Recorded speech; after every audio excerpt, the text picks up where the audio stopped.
உலகிற்கு அபரிமிதமான அறிவியல்களை அறிமுகப்படுத்தியவர். ராக்கெட், அணு அறிவியல், காந்த சக்தி, புவியீர்ப்பு சக்தி, ஜோதிட முறை, ராசிக்குறிகள், 27 நட்சத்திரங்கள், நவகிரக வழிபாடு என பல்வேறு விஞ்ஞானங்களையும் அறிமுகம் செய்து பாரதத்தை தாண்டி பல துறைகளில் ஆதிக்கம் செலுத்திய பெருமைமிக்க அரசர். திருச்சிராப்பள்ளியில் பள்ளி அமைத்து உலகுக்கு கல்வியின் அருமையை அறிவித்தார். இப்பெருமைகளை வணங்கி அவரின் ஆசியையும் அருளையும் பெற்று சிறப்பாக மலருக்கும்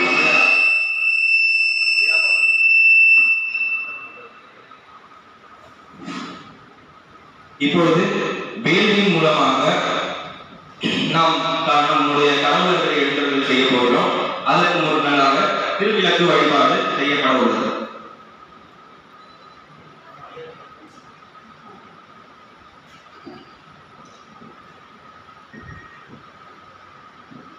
இந்த வீட்டின்